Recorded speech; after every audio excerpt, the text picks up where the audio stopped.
Good afternoon, ladies and gentlemen. Welcome to the Smite Pro League. My name is Tom Badger, joined here by the best of tacos. We're excited that you're joining us here on this lovely June day in the hot heat. And we got a couple of really fun matchups as well for going on today, although I think that some people might already have a pretty good idea of what might go down in these sets. I still feel as though there is some potential for upset. Yeah, as we're going to have 2 European matches today, but before we get into that, let's zoom out real quick and take a look at the entire year and what we're going to be doing throughout the course of it. Essentially what's going down is right now, we're in the midst of the summer split. We just passed the spring, quite obviously. And the summer split will wind up in a land where we crown a victor for the summer. After that, we're going to take a brief reprieve from traditional regular season and go into the All-Stars, which will lead into the fall split. And then, of course, some spicy things, which all wind up at the Smite World Championship. And that's the real path that every single one of these teams is trying to make happen for themselves. Is you always want to be the team that goes to Worlds. It feels kind of bad whenever you miss out, and so that's why you can expect to see the best of the best in terms of the SPL competition for NA and EU. Yeah, we just showed you all the things that the players are going to have to do in order to get to HRX, but you just have to tune in and buy some tickets. The 16th through the 18th is the nitty-gritty of it. You're in the heart of Atlanta, down there at the Georgia World Congress Center. You can buy tickets today at hi-rezexpo.com. And of course, you not only get a chance to meet some of your favorite players, but you get a chance to interact with some other Smite fans as well. Maybe check out some of the other games happening at DreamHack, and always say hello to the casters and the rest of the production team that help make everything happen. It's a little bit later, though. That's way down the line. We're talking fall split. Right now is the summertime. Let's take a look at the schedule that we've been doing throughout the course of the dog days. Basically, everything's Monday through Friday with the SPL all 5 days. Monday is going to be a fun mix and match day, whereas Tuesday through Friday is going to be region specific. But Monday, I want to drive something home for you folks. We do begin the console league at 11 a.m., and the SPL will follow that. But before that, 10 a.m., bright and early, we've got a show called Esports Weekly, where we go over the best and the worst of the week prior, as well as some of the predictions. So for anybody who's having some issues filling out your brackets for FP, you can always get the caster insight as we cover that in the Esports Weekly showing as well. Yeah, it's a lot of fun there. You consistently put out your picks. How did you do this week? So far, so good, I'd say. Yeah. Other than the Energy rival game, I thought that rival was gonna three-peat it, but Energy, being Energy, they finally broke it. Better than Hindu, right? Better than Hindu as well. He had like 40%. Anybody can beat that. That's all that matters, as long as you're better than Hindu, man. Right now, the teams have been battling it out for the past, well, just about 1 week. We're here in week number 2 of the Pro League in the summer split, and this is how everything looks. And surprise, surprise, Space Station and E United currently top of the pack here for North America, and over in Europe, same could be said for Energy and Obey Alliance. But close behind them, you've got Dignitas, you've got Mouse, you have Rival, same for NA, Splice, Trifecta, Luminosity. Everything's so close together right now for these teams, and that's why these sets today are going to be so important for Dignitas, Mouse, and SK especially.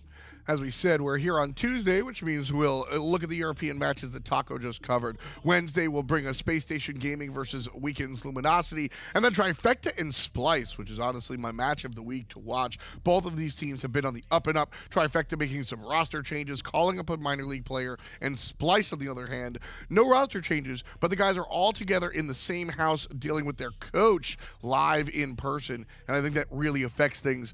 Later on through the week, we'll see Europe and North America battle it out one more time. And as you can already tell, that Team Dignitas versus Mouse matchup to really start the day off here for our SPL European side of things. I think that this is a really fun matchup, mostly because of the fact that these two teams are very understanding of each other, but Mouse has the jankiness that I think could throw Dignitas for a loop. It's very true. Dignitas has been the rich man with money problems. They've been struggling a little bit despite the fact that on paper they're one of the best, and in practice they're one of the best, but they seem to falter when it matters most. And there are instances where you see Dignitas wipe out a set like clean 2-0 and they look fantastic, and you wonder, wow, is there anybody in the world who could even come near these guys? And then in the next instant, they're just squandering every single possible opportunity, and it just feels really weak from them. But I think as time progresses and Dignitas find more and more of their rhythm, it's going to develop the sort of consistency that I think they've always been missing out on. Right, and a big part of that consistency is going to be this man right here, Arkkyl. For a long time, everybody's been looking at, well, everybody else on the team. When you're surrounded with QvoFred, Trixtank, and Zyrhoes over there, and even Variety in the short lane, I mean, it's really tough to make a name for yourself. But here in Season 5, Hunters, specifically the late game Hunters, have been very powerful. And Arkkyl's a guy that is, he's kind of quiet. He lets the other guys do the talking. But at the end of the day, he's consistently observing and improving his play. And boy, things have changed since this team called him up from Les Mimodons. It's been quite a throwback since, or hearing that even now, and thinking about Arkkyl back then, because he just looked so impressive. Throughout his time period with Singwin, even, he still looked like a top-tier Hunter player, and he's really fit that mold over time with his competitive play. But I think here, especially, it's going to be really fun watching him go against Jermain, because we talk about the Bruise Brothers all the time. It's hard not to talk about them when you think of Mouse. Usually Jermain and Dardez are the first words that come to mind. But now with this matchup of Arkkyl against these two in the duel lane, I think that it's going to be a pretty formidable lane to go against. It's actually just a side fun fact. Jermain and Dardez famously French, as is Arkkyl. So some of the few French players that we have in the Pro League, they're going to be battling it out today. Jermain, known for being kind of the opposite of what I just said about Arkkyl. Arkyl's kind of cool, calm, and collected, and then waits for his moment. Jermain sees his moment, grabs it, and jumps on top of it. I think Jermain is going to be able to pull that little bit of an oomph out of Arkkyl here today, though. Yeah. Because I don't see a world where Arkkyl doesn't want to match up to these boxing matches. These are two Hunter players with very similar god pulls, kind of similar play styles. They'll play aggressive if they feel as though they can actually abuse the lane. Otherwise, we'll see that standard conservative gameplay. But I am really hoping that Dig and Mouse both elect to just leave their Hunters alone, because I want to see if sparks are really going to fly in that lane. When it comes down to Mouse, I mean, this team has, you mentioned that they have a flair for the untraditional. With that said, a lot of our analysts have been bringing up the stat that they perform better. They find more wins when Dardez plays the Guardian. I think there's a lot more variables there as to why they find their wins, most notably Jermain showing up. I think in the past we've seen Jermain kind of be really quiet, and that's when this Mouse team kind of falters. But when Jermain is able to really just do his thing and perform wildly, I think that's when we see Mouse take the victories. Another note too on that is that Dardez will typically acquire a lead or help to build into one. It's feast or famine. Whenever you see him go for like the Fafnirs, the Najas, Serqets, you're either gonna come out big and manage to find the first blood and then snowball off of that, or you're going to stalemate it and then we'll kind of just see what happens in the mid to late game. I think that if Mouse are able to establish an early game lead, they need to just cater to their strengths, and I think that the early to mid game section of a match is definitely where they seem to take off most. I'd absolutely agree, so we'll keep a lookout for that in their composition as we head into picks and bans for game number 1. Mouse versus Team Dignitas should be an exciting one, to say the least. And I think as well for Mouse, I mean, this could be a huge statement. Even if they're to take a game off of Dignitas, that's still more than what the public is probably anticipating. And this is one of those teams where they have played spoiler in the past to numerous top-tier orgs. And I think that if Dignitas come in with the overcockiness, then that'll be Mouse's perfect opportunity to really seize the day against them. Sure. We'll certainly keep that one in mind. Right now, Dignitas can bat out the Giannis, and Mouse, on the other hand, going to look at 2 warriors. Achilles, who's relatively new and has been strong here and there, but the Guan Yu, certainly a little bit more interesting there. This guy can be the one-man wrecking crew if you allow him to do his thing. But another mid laner going to be banned out here today. It's going to be Ra. I feel as though this is Dignitas' staple ban period. They seem to always take away the Raw. They don't want anything to deal with that. Giannis as well, and it's interesting because I don't feel as though BigManTingz is necessarily a Raw player. I don't think we've seen a whole lot of Raw out of him. I would expect more of like the Raijins, for example, and even the Thoth is still available if they want it. You know what it is for me, though? With the past couple of weeks of BigManTingz playing, and keep in mind, he's not a natural mid laner. He was playing competitive Guardian once upon a time. Making the transition to mid, he's looked really damn good, and at times been the best player on this team. I think if you asked me that question earlier on in the year, I'd say sure. Or if you made that statement early on in the year, I'd say sure. But at this point, I don't really think there's anything BMT won't play. Serqet and Thoth will be played by Dignitas, Cerberus, and Artemis locked in for Mouse. A lot of damage and a decent amount of control being provided already in these top 3 picks from Mouse. I'm loving the Athena go-to selection. I mean, this god, every time she gets through, she seems to win the set by herself, and adding on the additional CC of Cerberus is only going to make things even more of a nightmare for gods like Serqet and the Thoth, who are relying a little bit more on that mobility in order to accomplish their missions. Serqet, I think, is especially going to have a difficult time here tackling any of those backline members. Normally, Artemis would look like a fancy feast, but it can't get anywhere near with an Athena nearby. And don't forget, Athena, she's a valuable flex pick in and of herself, right? You're going to see her play in the support role and also in that solo lane sometimes. And jungle has been sort of her callback, and Cherryo specifically has a very strong jungle Athena. I'd be remiss, I'd be out of my role if I didn't mention that she has been played mid once upon a time. Kiki did it. You made this mistake before. Exactly. So she has been played mid before. Kiki did it once upon a time. But BigManTingz also played Odin mid, so you never know what's going to happen when it comes down to Mouse. Second round of bans, Mouse looking at the Hunter, telling Arkkyl no Shibby and no on her. Meanwhile, Dignitas looking a little bit spread out. No Sylvanas or the Discordia.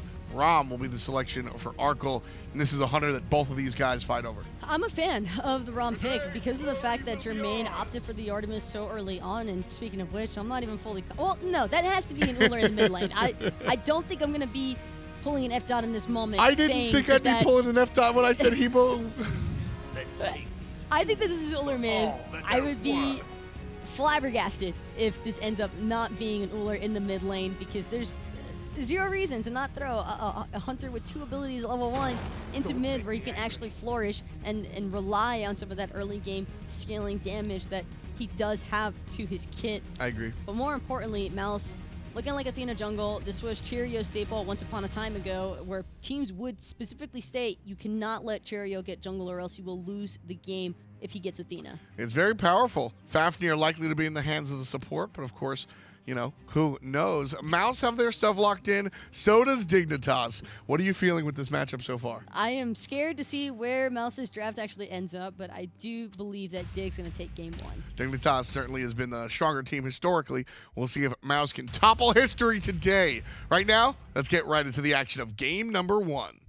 An important set then here today. My name's Tinder. Man, here's his aggro and Mouse. You know, they need wins. They're up against Dignitas, who are seen as one of the best, if not the best team over in Europe throughout the last year, I would say. But, you know, Rival has that claim to fame too. They do, but Dignitas has been like the online juggernaut. It's felt like they are the team that you have to measure yourself up against. Alongside Rival and Energy and all those guys, Mouse, this is going to be a really good opportunity to see how good they've gotten so far in the summer split. Very true indeed. So as we get into this one, who do you guys at home think will win game 1? Obviously, it's a best of 3 as always. You guys can vote in chat to find out who you think will win. A lot of fans are going to be favoring Dignitas, I expect. I expect so as well. Even though, like, the comp from Mouse is not too bad. It's triple front line and then 2 carries in the back. But seem familiar? Double Hunter with 3 Guardians on the side of composition that has Cherryo and Dardez and Jermain. This is their comp, right? I mean, the Double Hunter, Triple Guardian is what they do. Now, a lot of Europe saw some Double Hunter during the Masters LAN and said they don't like it very much. They'd rather have the late game mages in mid, and that's what Zyrhoes has in the Thoth. But maybe if that is what, you know, if it is going to be the Ullr mid lane, that could be what Mousesports need. This is a composition, you know, they're comfortable with. It is a very comfortable composition, but can they make it work against Dig, who, for their point of view, they won't be too happy with how performances have gone just lately. I think they've still got to find a bit more of a grind. Let's get into this one, though, see how it works out. Yeah, Dignitas is always aiming to not drop a game, to not even get killed in any of their games, because honestly, they have that potential. They can do that to teams. They can embarrass teams at the SPL level, even the best of them. So Dignitas, if they're not X and O, you know, whatever, however many games and 0, then they feel like they probably underperformed. To be fair, they've had a bit of a struggle towards the later stages of the games just lately too, and ending games, they've kind of struggled over the last couple of weeks, factoring in Masters as well, where they ended up losing to Rival, and they can look back at that and be upset with themselves. Then even in the SPL the following week. Patience is a virtue that Dignitas still is working on, I think, when it comes to the late game, because patience is so key in those situations. Playing it slow, not rushing it, you know, getting relics out, just like you do in the early to mid game. Those strategies are still relevant in the late game, and Dignitas does have a tendency to get a little bit ahead of themselves in the later stages, and this is the opportunity. You know, week 2, week 1, whatever it is in a summer split, that's your chance. Sprint means go from Trixtank, but a shell in response coming out from Dardez, who takes the brunt of the damage there. Surprisingly, just watching the start of that Jermain chose to use his damage, his suppress the insolent, on to Arkkyl as the minion wave met, not on the minion wave to get any power. Mousesports' duo lane knows they're getting out cleared, and that's why Jermain is using it for poke, because maybe they get an opportunity to get a kill instead of out cleared. No chance. I mean, there's no crit that'll happen on the wave that'll help their wave clear enough to push down Dignitas' duo lane. So Jermain just kind of hedged his bets and went with what is more likely to pay off in the end. Oh, Cherryo, that paid off for him just nicely. The camp went down just as Qvo came in to steal it away. Both of the junglers now in the mid lane, with the creeps now down in favor of Mousesports. But on the left-hand side, Dignitas will secure that purple, as we see to the fans at home. Well, they're all behind Mouse. Oh, sorry, behind Dig, I should say. 16% behind That's quite Mouse. a lot behind Mouse. Not all. 16% for Mousesports, but I mean, I didn't expect anything different. Dignitas is an absolute powerhouse, and Mousesports is still trying to find their footing and where they really fall in the overall SPL. I mean, their record looks pretty good so far, 1-0, beating SK Gaming, but that SK Gaming and Dignitas are on opposite ends of the spectrum right now. Tiny bit of a lead for Cherryo in the junglers. Him and BigManTingz did manage to steal away those harpies on the right-hand side from Dignitas' jungle, but now Qvo going to return the favor on the left-hand side of the map. Nika, though, in the solo lane, farming on the Cerberus, a god he's kind of stuck to mostly this season. Many Guardians for Nika. Nika is just one that wants to wait for the laning phase and start to make it happen in the later stages as Trixtank finds the pluck onto Dardez. Trap wasn't there for Jermain, but here comes Qvo. Qvo gonna rotate in and look for the pick onto Jermain. Shell was used already by Dardez at the initial start, and that beads will not save the life of the Artemis this time round. And this seems to be one of the points that people have started to abuse in Mouse, is trying to take out Jermain because he's such a key factor in the later stages. And he's usually very aggressive at the same time, so he's able to put himself in bad spots, and teams kind of recognize that now and are punishing him for it. I like what Mousesports respond with, though. Cherryo immediately goes to QvoFred's speed buff and steals that away, and at the same time, BigManTingz goes and secures the same speed buff on that side. Cherry's in a lot of trouble. He went deep in the jungle, looking for, as you were saying, but Variety smelt it. Zyrhoes coming back from base 2, and Qvo. 3 men combined to get a second kill on the board for QvoFred. Not the best of starts so far for Mousesports, because they've gotten hit in both sides of their composition. Jermain is the late game, you know, I'm going to do all the damage. Well, he just got first blooded and loses his beads in the process, so now he's in trouble. And the front line that is going to protect Jermain is now taking an early tumble, though Cherryo's still a bit ahead in XP overall because of that successful speed buff invade with QvoFred on the left side getting that first blood. So unfortunate for Cherryo, but still not all bad. Well, blue buff gives mana, gives cooldown reduction, and one thing that also does that is the Shoes of Focus, which we're starting to see a little bit more of, especially with the buffs that we've seen towards the boots for the mages and for the Guardians in tow. Cherryo invested in these instead of different options here. Cooldown reduction going to be so vital. It's so good for these Guardian setup gods, and 55 power on cooldown boots. Oh yeah, you know Cherryo is going to be all about that. He's not that worried about penetration, especially if he goes for Stone of Binding or something like that. In the second item slot, a Void Stone would kind of make up for the lack of pen that he's getting from the boots option, but just getting to use your Defender of Olympus 10% quicker, getting to use your Confound 10% quicker, those are incredibly powerful moves that I think synergize well with the cooldown boots. Especially in a lot of roles too. You'll actually see in the left-hand side as well, Nika in the solo lane has actually gone for those boots too. I predict we're going to see a lot of this aggro as time goes on. More and more of the Guardians, the mages picking these up. Maybe mages not so much because of the pen option still could be a viable factor. I think it's kind of dependent. We see Zyrhoes go for pen boots here, and it's because there's the 3 Guardians on the other side. And otherwise, I think that in most situations, I prefer to see the cooldown boots now on mid laners. But when you've got 3 Guardians on the other side, just their base protections are going to be an annoyance to a mid mage if you're delaying your pen by too much. I think it makes sense. We're talking a little bit more about that than in the mid lane of the boot choices. I mean, what's the situation where you want pen outside of the Guardians? I mean, you should always be going to choose a focus here. Where'd you get your pen then? It's kind of dependent on what you want to go after your boots. You can't look at just one item in a vacuum in any build. It's got to be how it works with it. What is the pen items we should be looking at then? Is it a faster spear instead of like a stacking item? Could be. I mean, if Raijin can kind of go for cooldown boots straight into Spear of the Magus, Poseidon can do the same sort of thing. I think those gods that can apply Spear the Magus well are attractive. Oh, Cuvo with a hole onto Nika just as Nika was trying to get off his ult in response to the engage. QvoFred picks up the kill, and Cherryo can only watch. Even if he had his taunt available, everyone was pretty much CC immune through those rotations. Well timed by QvoFred, not only in regards to his ultimate timing, but also the timing of the gank, because blue buff just spawned, and the XP camp on the right-hand side is up as well. So Cuvo and Variety are going to get an awful lot off of just one kill in that solo lane. They're actually going to proxy that wave, make sure it's going to be pinned back for Nika a little bit longer so they can invade the back harpies on the right. Mid lane though, Cherryo going aggressive. Gets the taunt off onto Zyrhoes, whose beads were down. And BigManTingz was there to help follow that one up. So a lovely little pick on that rotation from Cherryo, who, you know, watched his solo lane and just died. And I believe BigManTingz is the one who chased out the purification beads earlier on onto Zyrhoes, which enables that kill. And that's what Ullr mid needs to do. You need to be getting beads. You need to be playing aggressive in the early game. Oh, BigManTingz got body blocked a little bit there. Surprised. We didn't actually see more of a chase out of QvoFred, seeing how much damage he just did to Big Man. Instead, he's going to head back to base and knows his tower will survive for the time being, as Zyrhoes will make his way back to the mid lane. Cuvo didn't have ultimate, and BigManTingz had every skill available, and full health is not safe against the Ullr at this point in the game. I think that just saving that tier 1 tower and allowing BigManTingz to escape is probably the right call in that situation for QvoFred. But wouldn't be surprised if he heads right back towards that mid lane, because BMT's already level 9, sitting at the highest level in the game. Don't want to let him get too comfortable in that mid lane. I was just saying that Ullr in the early game needs to be the aggressor, needs to be poking out the opposition, chasing out purification beads. But in order to do that, he has to position himself very aggressively forward in the lane, and Cuvo can take advantage of that. Well, Big Man as well, surprisingly enough, seeing him play in this Ullr. He's played a lot of mages since being in the mid, but most successful mage for himself, Agni. I believe he's found himself 3 wins so far. I believe there are like 5 games played.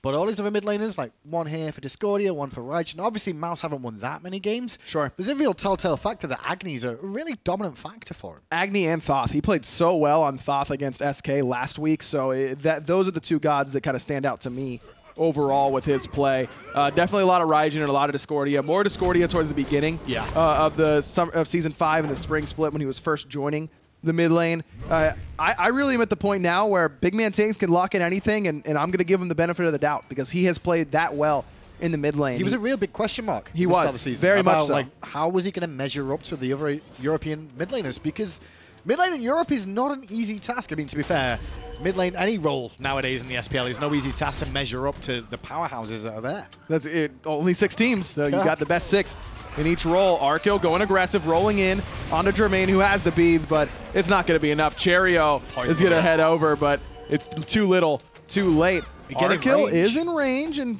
chases out the beads, so not so bad for Cherryo, but Jermain is now really, really far behind. It's funny, you could have risked that as Arkkyl to not use the beads there, but if you do that, maybe Dardez, maybe there was a rotation coming, maybe he manages to get that shield wall off in time to get the extra damage off. It's going to be enough to kill you, so be respectful. He loses the beads, but it still works out very well for Mouses under the tower. No beads this time. No. Dardez missed the hammer, though. Arkyl's trying to just lifesteal. He's got it. Actually didn't try and lifesteal, juked around and ended up dying to Dardez's autos. I think I'd prefer to see Arkkyl try and fight his way out of that one, having rushed that Devo gloves, but with only 20 stacks. Remember, you only get power from the Devour Gauntlet stacks, but you get lifesteal percentage as well. At this point, Arkyl's not lifestealing for a whole lot, so good dive by Mousesports. So since it's the start of the game, then Dignitas have kind of been in control thanks to the help from QvoFred, who has all the kills for Dignitas so far in this game, and he's made an impact on all sides of the map. Jungle's been killed, Solo's been killed, and Duo twice. That's how you do it. As a jungler, QvoFred has just been looking really good, but you got to give credit to Cherryo because his opponent is 4-0. Yeah. And Cherryo is still the same level as QvoFred. He's been farming consistently. He's been all over the enemy back harpies, which is, I imagine, where he's going right now, knowing that respawn timer, heading immediately towards Cuvo's backs. But Zero and Cuvo are chasing him down. And this is where we see Cuvo jumping again, looking for the kisses. Won't find them, Deathbane neither. Bit of a mistake there from Cuvo, just couldn't find any damage, so Cherryo able to walk away. He won't be too upset about that as we approach 10 minutes in. And junglers are the dictators of the pace, and they have been so far this game. But it's getting to that point now where the mid laners will start to show up. I mean, almost level 12 for Zyrhoes. I believe BigManTingz may have already hit that mark. No, he's still sitting at level 11, but he's finished off his Transcendence and nearly fully stacked it. And Once he finishes off what should be a Crusher in that next item slot, that's where Ullr is at his strongest peak of the game. Right now, until he finishes that Crusher, and a little bit after that, then Ullr does start to fall off. This is now that weakness of Ullr late game being not that strong is mitigated a bit by how much setup he has and by that Coerce from Dardez's Fafnir. That'll cover some of the holes of Ullr's late game, which is he's not particularly safe. His abilities don't do as much anymore, so it's not that relevant. And his auto attacks just aren't as good as a lot of other hunters who have attack speed steroids and things of that nature. But Coerce will cover that up for him. So I think I really like having that pressure hunter in the mid lane while still having the Coerce in the late game to boost it up. Because Jermain doesn't really need Coerce in the later stages just because he's got his own attack speed steroid. Arkkyl is going to up down straight away, avoid the taunt that came out from Cherryo there. Obviously, his beads were available, but chose not to use them. Played it safer rather than sorry. Stone of Binding for Dardez. I'm excited about this item. This will work out pretty well, actually, on a Fafnir. Obviously, the hammer's not the easiest thing in the world to land, but if you do connect it, it's going to slow people around it. Same can be said for the disarm as well that's available. And then, obviously, the stance change. Double stuns. That's right. I was expecting a Stone of Binding, but I really thought it was going to be on the Cherryo with the Athena, because he can proc it with the slow from Preemptive Strike, with the taunt as well. But he ends up going for Jade Emperor's Crown. This reduces the physical power of everyone around him, gives him some magical power and some physical protection. So now QvoFred, Variety, and Arkkyl will swing a little bit weaker when Cherryo's around. And these two in tandem together are going to make it so that Cherryo and Dardez and everyone around them is doing a lot of damage and is a little bit safer at the same time. If those two are grouped up, then it will be difficult for Dignitas to take them down. We're going to have to keep an eye on how that works out, because they kind of will be in the same sort of areas of the map, or at least they should be. I would say the one thing that Mouse is going to struggle with again is the fact that when you look at their comp, it's very dive with all the characters they pick for frontline. They want to go in deep and be aggressive. They don't want to sit on the back line and try and peel as much, which means BigManTingz and Jermain may be left a little bit alone. Then their damage dealers don't do well with following up off dive characters. Exactly. I mean, Artemis is as melee as a hunter can get, basically. And I mean, Tingz will. Tingz can, but it's only a hail of arrows, and that's not like a mage follow-up most of the time, especially in the later stages.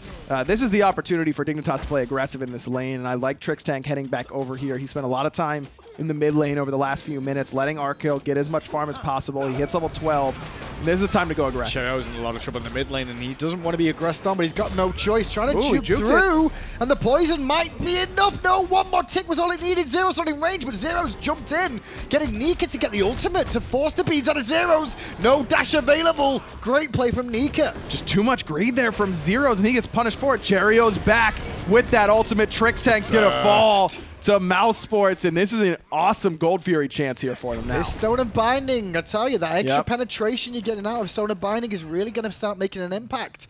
Even, not just for the carries, but for the damage, for the actual tanks in the front line too. Look, Stone of Binding is great and all, and that was well played by Mousesports, but if Zyrhoes just connects Final Judgment, none of that happens. I mean, Cherryo dies, he doesn't dash in and take a tower shot afterwards. Just really, really sloppy from Dig. Variety hanging around, got the Gold Fury reset, but he could be in a lot of trouble here as he's trying to get away. BigManTingz evaporating QvoFred as Variety was really the focus.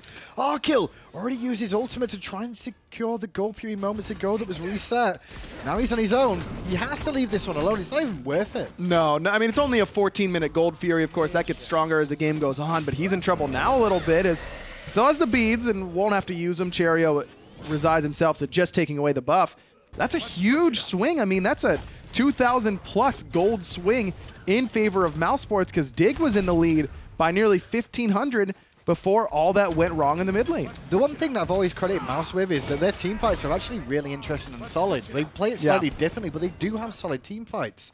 It's the laning phases. It's the early game where they always seem to struggle and get behind, and sometimes just not be able to get to the team fights on an even keel. Well, it doesn't matter if you can team fight like that in the mid lane when Dignitas just throws away a kill on a Cherryo and then chases it a little bit too deep. And Cherryo now with another item that we don't see a whole lot of, Talisman of Energy. Is he just updating the SPL on like all these new items that got updates? Is that right. what it is here? Yeah, just like, hey, you guys remember this is good, and so is this. Look, this item I think is really underpurchased, specifically in the late game. I don't know how much I love it at this point. I love Talisman of Energy in late game sieges because you're constantly clearing waves as you're on top of the Phoenix, and that gives everyone around you that speed buff. But honestly, 300 health, 60 magical protection, that's fine by me. Mid lane, Qvo takes a lot of damage again, but will leap over the wall to safety. Get a little bit of peel out of Trixtank there. Cherryo's trying to give chase. He's got speed buff, so he could get in range. Kisses from Qvo slows him down, relieves the pressure. We saw moments ago, though, Mouse getting the gold and the pyro, extending their lead a little bit more, and they're trying to keep this pressure going. Well, just there, we got a nice preview of Ullr's damage at this point in the game. I mentioned it earlier. This is his strongest point. Now that he's finished Crusher, Axe and Hail of Arrows nearly killed QvoFred by himself. If he had Bladed Arrow up, that's a free pick onto QvoFred. BigManTingz is not someone you want to mess with right now. I do like what we see from Nika, though. He's actually rotating with Variety. Every single time he sees a Variety head towards mid, Nika's coming along. That allowed a bit of a window, I would say, for Mouse to be in this position now where Big Man and Dardez starting to try and hold out in mid, and Arkkyl going to freeze this left-hand side, trying to deny some farm from Jermain. Check out the build from Zyrhoes. He's going straight into a Magi's Cloak. He needs it. Doesn't have any penetration, though, outside the boots. Now, he does get free pen from Thoth passive, and that's pretty relevant here, but it's going to be lacking in the damage and pen onto these frontliners. QvoFred went for an on Chulainn to try and stop the combo from Cherryo. Dash taunt. If you actually intentionally get hit by the Athena dash, that silence will buy you a moment to get out of range. Yeah, Zyrhoes is definitely going for more survivability than anything else at this point. Yep. Cooldown reduction, needs the magic. I mean, you got to deal with a taunt, which is consistently in your face. The axes too from BigManTingz. You've still got a board, and you've still got Dardez to deal with as well if the game gets to that stage. And that's not even factoring the Cerberus and the solo lane. I mean, there's plenty of CC, and I don't fault him for going a Magi's Cloak whatsoever. All I'm saying is if I'm on Mousesports and I press tab and see he's on Magi's 2, I know that I've got a pretty significant window now where Zyrhoes doesn't scare me that much. Specifically with BigManTingz being at this stage in his build, I'm trying to group up and force down mid as much as possible. Is that Soul Eater coming up? It is. Wow, Mousesports is really on their underbought items nonsense right now. I mean, it makes sense. It gives him some physical power, or actually quite a bit of physical power. Gives him some cooldown reduction, some lifesteal, and once it evolves, it'll lifesteal off his abilities as well. I don't hate it. Yeah. The cameraman's trying to work out what we talk about. Soul Eater, which isn't completed yet on BigManTingz. It's at the tier 2 stage right now. We'll get to it once it's been completed, though. Trixtank in mid. Needs a bit of poke damage there from the 3. Nika with the hot rotation earlier on. 6-4, and this is kind of Mousesports waiting for the next gold, I guess, because there's not much for them to really do elsewhere. Pyromancer's already down, then this is a fine spot for Mousesports to be in with this type of composition. Their late game, on paper, should be phenomenal. With Fafnir. With Fafnir, with Athena, and double Hunter in the late game, one of which is an Artemis. I do think they need to be slightly worried about how much farm Variety gets and how easily he'll be able to frontline against 2 Hunters, but he doesn't have that much magical or physical defense yet. Well, he's got Only Nemean and Thorns. Got Nemean and Thorns, but that's not a lot of health overall. I mean, he's got that from the Bulwark of Hope. That's some pretty solid health, but he doesn't have a Midgardian mail. If that's going to be Magi's Cloak into Midgardian mail, it's going to take a while for these Hunters to be able to bring down Variety. Seems Dignitas' plan is to try and absorb some of these CCs a little bit easier, because now you can see Variety's finish off his Magi's Cloak. Also, QvoFred working towards finishing his off now, so they recognize this CC-heavy composition from Mouse. The only way to break it is to try and get through some of these CCs. Red buff is spawned. Dardez the only one forward, and I think he stole that. Did he? He did. Yeah, he did. Good work. That's Hammer tough. time. Yeah, that's a tough moment for Dignitas there, because Zyrhoes really needs that additional power. So does Arkkyl, with the way that this game has gone for Dignitas. Specifically, Zyrhoes not going for a damage item in that 3rd item slot could have really used that red buff to cover up that weakness for that Gold Fury fight. And with Dardez popping that Magi's Cloak, using the disarm, smart play there, and now Zyrhoes doesn't even get benefit from it. Jermain under pressure, going to ult early on, but QvoFred already ulted in response. Qvo has to get out of tower range, gets the ult from Cherryo, and the turnaround is here. Arkyl's under pressure, no beads available. And that's what happens when you don't respect. Athena could turn up at any moment, even if she wasn't in the dual lane. And Arkkyl pre-beads the taunt, and the taunt was never there. Cherryo, nice and patient, understanding he had plenty of time to get that kill. Final judgment just a little bit too late. Mousesports get the Gold Fury. Free Gold Fury then overall. They also get that kill, and now look to pressure maybe left-hand side. The pings are on the left from Mousesports here. They're doing really well now, and we're normally at this stage of the game, aggro, you're like, you know, Mouse just needs to work better on their early game to get to this point. They're turning the pressure up to Dig, and they've not really got a response here, Dignitas. No, Dig just kind of lost a lot of momentum after that mid-team fight as BigManTingz has the axe, but he's still in a bad spot here. Yeah, a lot of pressure onto Tings. He will fall down. Cherryo can really only just watch there As the tier 1 tower does go down on the left, they could look towards the Pyromancer if they wanted to.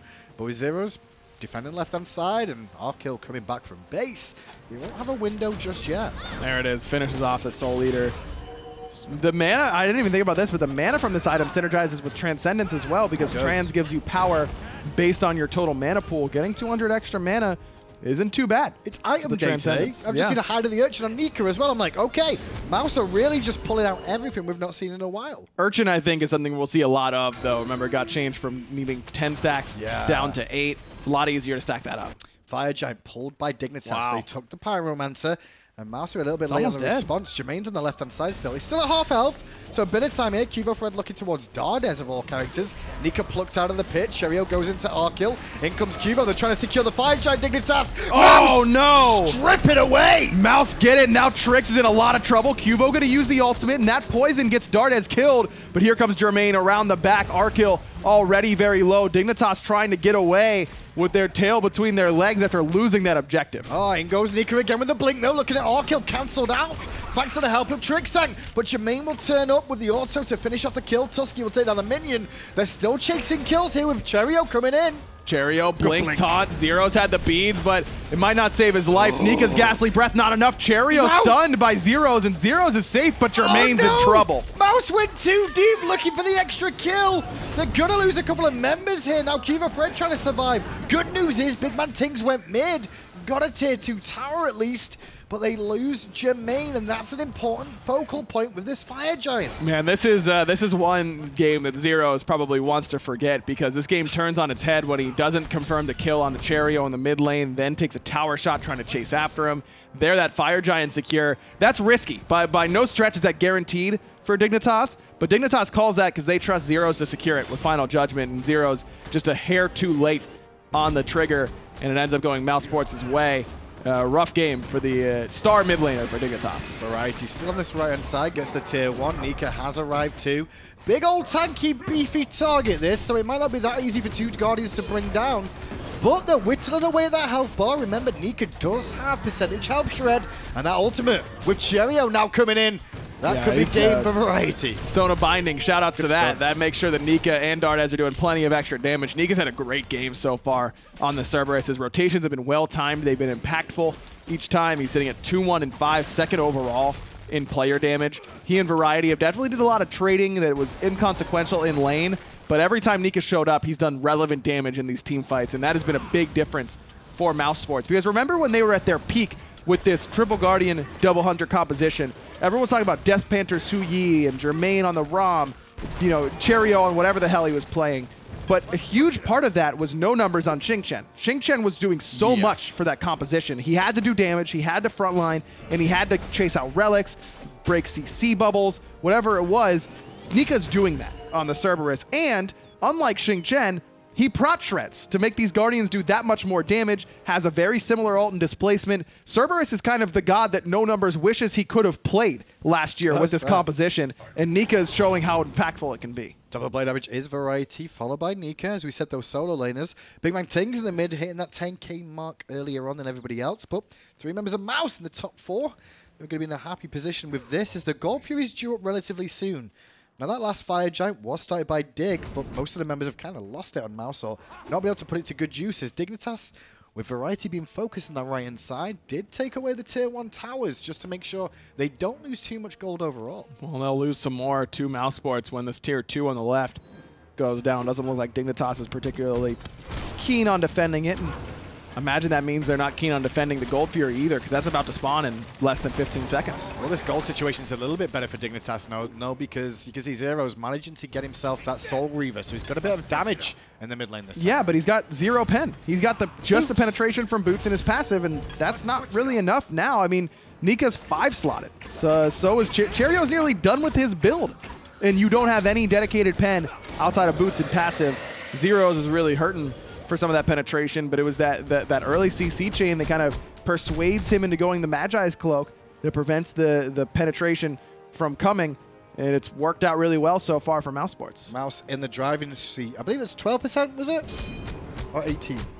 Of the fans that were 16. Watching. 16! It was 16%. 16%. Do you reckon it was just 16 fans? It means only No, 100 there was people voted, no, more than 100 people voted for sure. Okay. I'm just trying to work out how many fans in the chat like, yeah, go Mouse, we're going to win this. Potentially at this stage. You can't count Dignitas out, but I'm very excited to see Mouse play this way. This is Dignitas they're up against here, and they're taking it to them. Mouse were bottom of the SPL alongside SK fighting for who would get the wooden spoon for the split in spring, and now they're trying to get a silver one.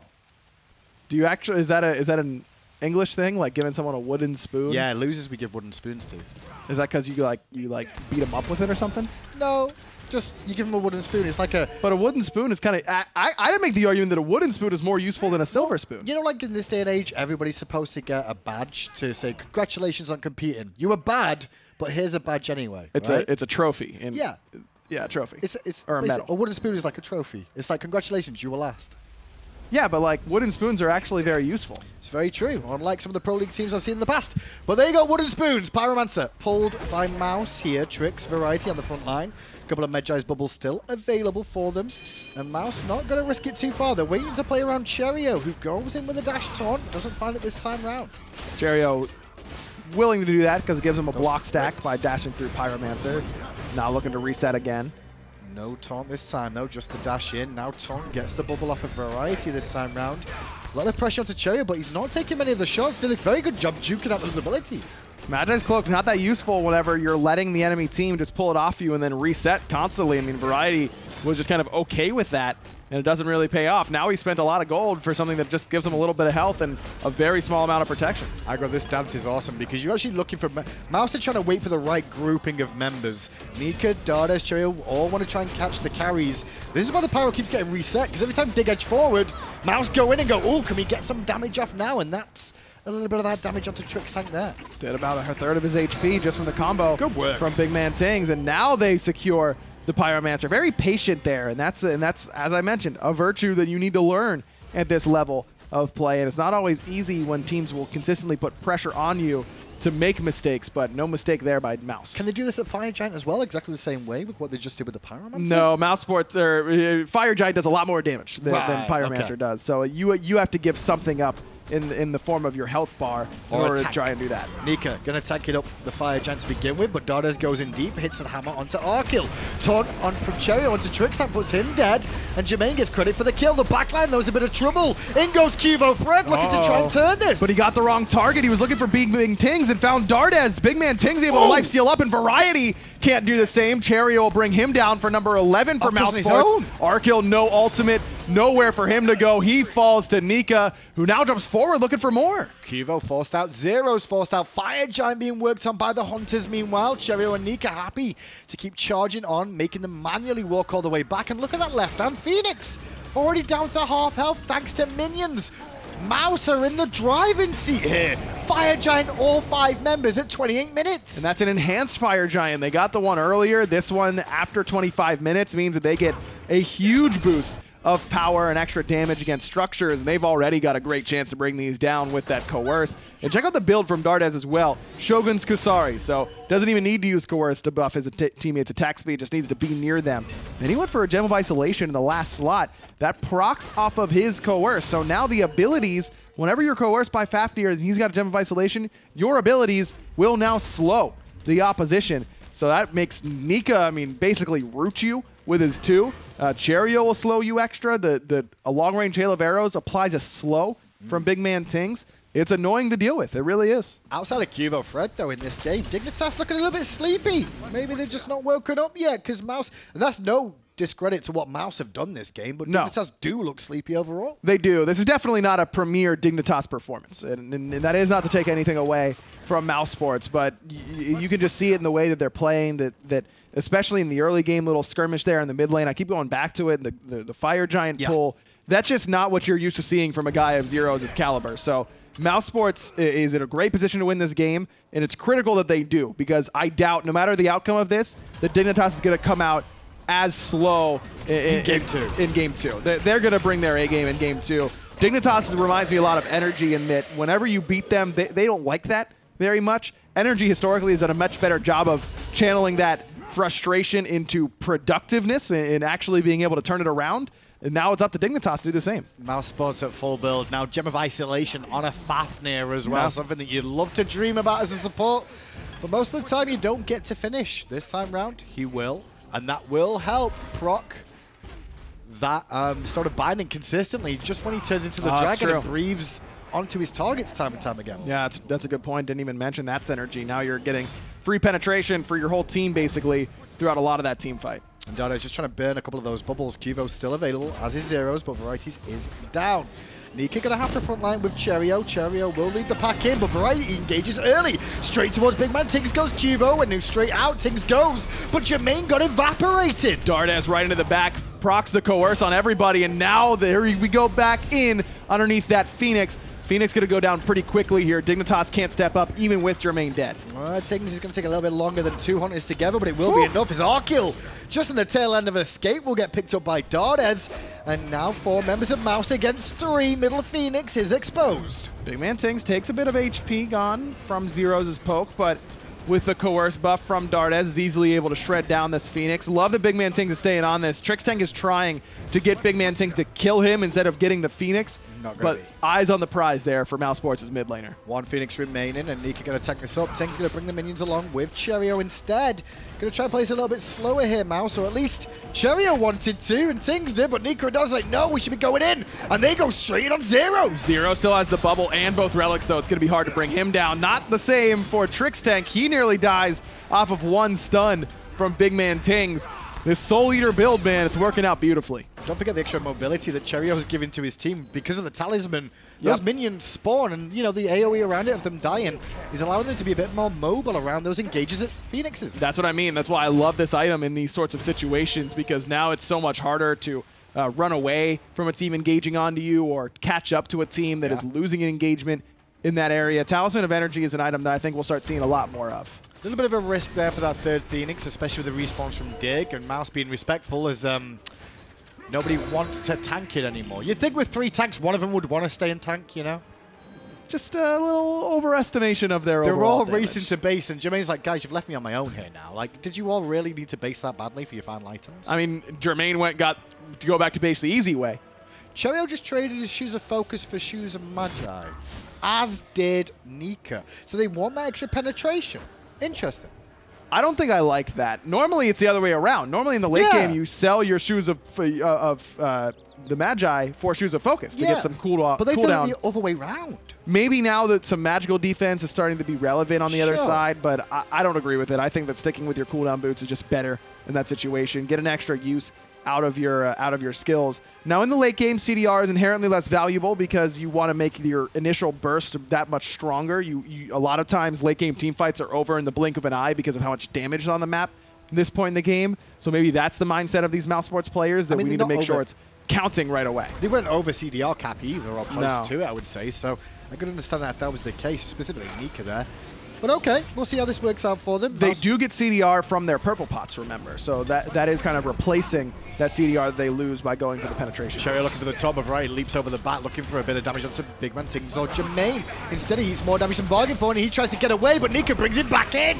Jermain has to use the ultimate defensively. Quvo's looking for him. Aegis is good for the moment. Trixtank is trying to finish him off, but he can't do it. Quvo very, very low on HP, and he can't find it. Jermain will knock him down. BigManTingz finds Trixtank on the right side, and Mousesports not even messing with the Fire Giant. Nika just going to blink in and find the stun of Variety too, who's now going to be slowed down. He has his ult just to knock him up for a second, but the whole of Mouse turn up. This could be game. Mouse are going to take game 1 against Dig. And in fairly convincing fashion as well. I mean, Quvo got off to such a great start in that game, but Mousesports' late game composition ends up paying off. Dig with 4-0 and they were all on QvoFred. That's all there has been in terms of kills, realistically. Mouse Esports take game 1. Impressive, and what do you know? The Triple Guardian Double Hunter comp still works if you're on that team. Didn't really work out too well for NA, though they were usually going with a traditional assassin in the jungle. Cherryo's Athena continues to impress overall. But for me, I think the standout was Nika. I mean, that composition does not work unless Nika does his job very, very well. And he had a great game on that Cerberus. I will say as well, like, I've been critical of Nika because I feel like sometimes he doesn't seem to step up. And that game specifically, he was a very big part of it. The peel, which is something I was talking about with Mouse kind of struggling with now and again. Right. They really peeled for Jermain there in that last fight, and it showed. Yeah, there was a heavy commit. I mean, you're talking Rama ultimate from a distance, Qvo's blinking in, Trixtank's trying to chase him down, Shell, Aegis, everything in the world to keep him up, and it ends up paying off for Mousesports. Mousesports take game one. Who do you guys at home think deserves MVP? A couple of names could definitely spring to mind there. QvoFred couldn't carry this on his own. No, he got off to that great start, but Serqet isn't a good team fighter in the late game, and she, even when building a little bit tankier, that was kind of a hybrid build from QvoFred. You don't have the damage to one shot, and you can't survive that long in the face of double Hunter, and just kind of caught between two hard places. Do Mouse go back to the same thing for game two? Probably. I mean, they've shown throughout history that they're a pretty stubborn team with how they like to draft, and if it's working, they're going to keep doing it until it's stopped. I don't think there's any way Dignitas gives up Athena. That's the pick that I think really brings that whole composition together. I don't think they give Cherryo Athena again. Well, let's throw it to the desk then to break down game one and work out what Dig do for game two. Well, I think Dignitas just have to do Dignitas for game number two. Tom and Taco breaking down the first match for you, and what a surprise this was to some people. When I saw the Athena locked in, I really, I didn't know they were going to win, Taco. I'm not saying that, but it's just their pick. I think the exact statement I made was teams being afraid of seeing Cherryo on the Athena because it was considered an automatic loss. And it's almost, the story kind of tells itself in the composition, although I will say Dignitas probably should have ended up closing this one out much sooner instead of it being a longer drawn-out game. That Fire Giant fight is what really set the tone, I think, for the rest of this match, because Mouse was already showing signs of life. They were already showing very consistent moments that they could fight back effectively into Dignitas' draft. They weren't really letting Zyrhoes do his own thing on the Thoth, not really providing him the range that he was desiring to try and free cast. All of those Guardians just in his face non-stop was really key here and helping bring Dignitas down. Yeah, I think the turnaround is definitely going to make sure that Athena is not on the side of Mouse, because Athena, in the hands of Cherryo, means he gets MVP. Fantastic stuff from the Egyptian jungler here. This is classic Cherryo, as classic as it gets. We've seen him, do the more defensive Guardians. Athena is right there in the middle, where she is definitely more on the defensive side than the offensive side, but when she is offensive, she's a wreck.